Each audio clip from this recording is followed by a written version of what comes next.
আমার অনুভূতি দীর্ঘদিন পর দেশমাতা খালেদা জিয়া লন্ডন থেকে দেশে ফেরত আসায় আপনারা দেখতেছেন যে জনসমুদ্রে ঢাকা বিমানবন্দর থেকে বেগম খালেদা জিয়ার গুলশান বাসভবন পর্যন্ত মানুষের লোকারণ্য হয়ে গেছে।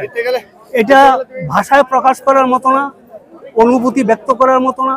ওনাকে মানুষ এত ভালোবাসে, সারা বাংলার মানুষ, যে আপনারা দেখতেছেন যে সারা বাংলাদেশ থেকে বিমানবন্দর থেকে বেগম খালেদা জিয়ার বাসভবন পর্যন্ত লোকারণ্য, লক্ষ লক্ষ মানুষের সমাগম।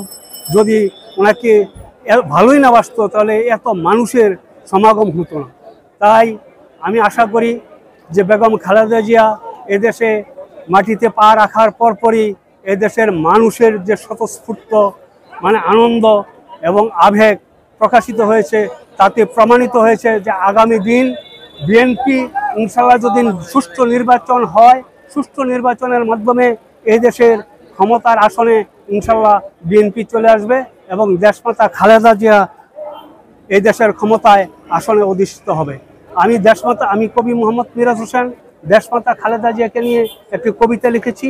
এখন আপনাদের সম্মুখে আমি ওই কবিতাটি আবৃত্তি করব। কবিতার নাম দেশমাতা খালেদা।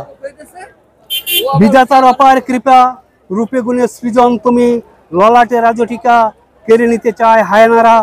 সহজ সরল মানুষ তুমি, থাকো হাসি খুশি, লোভ লালসার ঊর্ধ্বে তুমি জনদরদি। মিথ্যা অপবাদে নির্জন কারাগারে ছিলে, নরপিশাচ হায়নার করুণা চাউনি তুমি। বিশ্বের আপোষের নেত্রী তুমি, জনতা তোমায় দিয়েছে মায়ের সম্মান। ভালোবাসার কাঙ্গাল তুমি সবুজ বাংলায়। দিন মজুর শ্রমিকরা ভালোবাসে তোমায়, প্রাণের চেয়েও প্রিয় তুমি এই বাংলায়। যাদের রোষানলে ছিলে নির্জন কারাগারে, জুলুম নির্যাতনকে করনি পরোয়া। ছাত্র জনতার রক্তের বিনিময়ে মুক্ত স্বাধীন, স্বৈরাচার ফ্যাসিস্ট হাসিনার হয়েছে পতন। দেশ ছেড়ে পালিয়েছে খুনি হাসিনা। তোমায় যারা কষ্ট দিয়েছে এই বাংলায়, তাদের বিচার একদিন হবে ইনশাআল্লাহ।